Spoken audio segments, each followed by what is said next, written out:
Whoop whoop! Hey guys, and welcome to the Energy Resilience Lab. Our lab is dedicated to giving you the knowledge, skills, and the encouragement that you need to become energy independent and energy resilient. Today I wanted to jump on in relation to holidays. There's holidays coming up, Thanksgiving this next week, and Christmas or other December holidays are coming up in a few weeks. And I've heard a few stories of coworkers and people that have got energy storage systems coupled with solar, and they have had really great experiences with regards to having their energy storage, especially on the holidays when there's large storms, and also especially when you live further out in the woods or maybe just outside of the cities. So when you're living further outside of cities, it's a lot more common for the power to go down, and it's a lot harder for the utilities to respond and get your system back up quickly, or quick enough that you don't miss a beat, essentially. So one of those experiences that a friend had was he, on Christmas Day, just went through Christmas Day, everything was fine, and a couple days later he heard from his neighbors. They were all asking, hey, how are your lights on all of Christmas, like on Christmas Day? Because in his area, he's pretty remote, the power had went out for 4 hours on Christmas Day, and maybe longer, I'm not sure. But during those 4 hours, they all had their lights on, and the gentleman with the energy storage was able to keep the lights on and was able to have their TV on, and they were able to enjoy their time together. So with that, they had a seamless transition. So the power went out and their system automatically switched, and their emergency loads were powered by the battery system, whereas any other loads which weren't in use were not powered, and the neighbors had to go without, right? And so just think about that as you're going into this holiday season and you're planning to have a big party. You're having your family over. Maybe you're going to be doing a turkey or some spare rib or whatever you like to do for your holiday season, and just think what options are out there that could make you more resilient.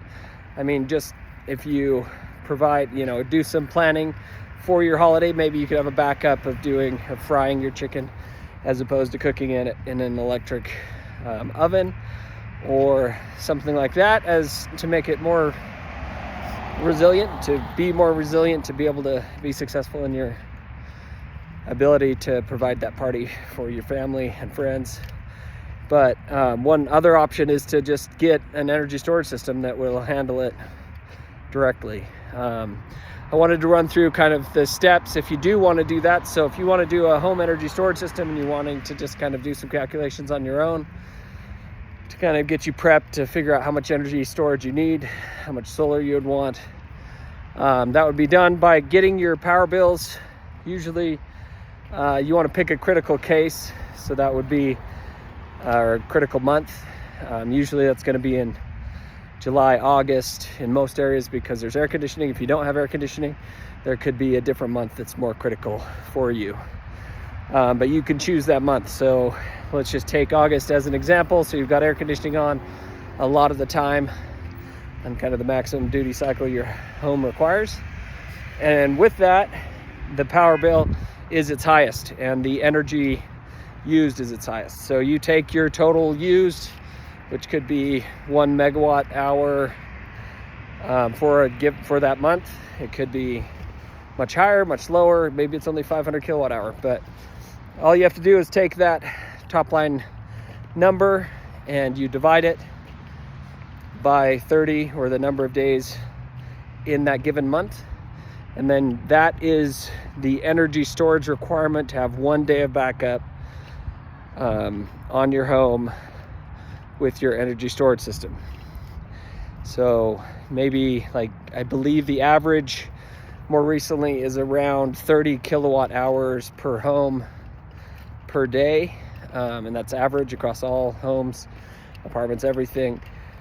You may be higher on the spectrum, lower on the spectrum. If you have an electric car, you're going to end up higher on the spectrum because you're charging maybe 40 kilowatt hours a day if you have a long drive to work, just for your electric car if you charge it at your house. But that gives you the baseline. You understand now, okay, that's what I need for a day. The next step, so that is an amazing system. It makes you more resilient. You've got a whole day of backup, especially on critical loads. When you do kind of cut off critical loads from your main service panel, that reduces what the standby power is on the system. And so that's going to extend hours. But this is kind of just a good baseline so you can understand how much energy you use. Also, in the event that you do have an electric vehicle, you can remove that energy used from the calculation if you're not planning on charging your vehicle from your energy storage system. If you are planning on doing that, that's amazing. It's like having a gas station at your house, because you're able to generate and use your energy on site to power your vehicle and give you mobility when maybe other things might have problems. Like if we have fuel production issues or the cost of fuel goes way up, then it's critical to have some way of having mobility. And one way would be to have an energy storage system that can charge your electric vehicle when there's trouble. So all that is to say, that's kind of how much you need. And that can be just an emergency system where you have a battery with 30 kilowatt hours, if that's what it calculates to be. And then you have a inverter that also needs to be sized, but usually between 5 and 15 kilowatt is enough to operate everything that you need.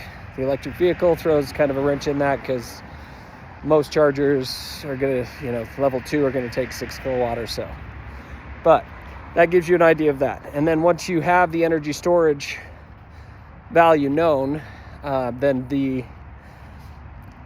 kind of assumption that most people use for solar would be a fifth, so a third to a fifth of that energy storage in solar. So what that means is your system could theoretically, if it was at peak power, charge in 3 to 5 hours, which that is the average for North America. If you have a different region that you're in, you may have more solar hours available, and in that case you would need less solar to charge that system. But guys, thank you. I'm glad that you guys are listening in and you're listening to this podcast. We're trying to get the word out just so you can understand the energy that you use and what it takes to build a system and what the benefits are. Being able to have a system that keeps you up and allows you to be able to power the critical systems, especially during parties and other things, is an amazing plus. It takes some money to do. One of the amazing things right now is if you are able to find a very good priced system, a lot of the times you can break even. So you can get a financing program for your energy storage system and your solar, and it essentially just replaces your power bill. So you use the solar and the battery to offset your power bill, and that savings can be used to pay for this energy storage system. So you get the resilience, you get to be energy independent, and you get to be more green, protecting the earth, reducing your carbon footprint, all within the normal power bill that you have. So thanks for checking in today. You guys go team. Keep thinking about it. Keep working on your energy resilience. If you have any questions, please drop them in these videos on TikTok or YouTube, or on Apple Podcast, if that's where you listen. So thank you guys. Have a great night, and I hope your holidays go amazing, and stay resilient out there. Go team. See you guys.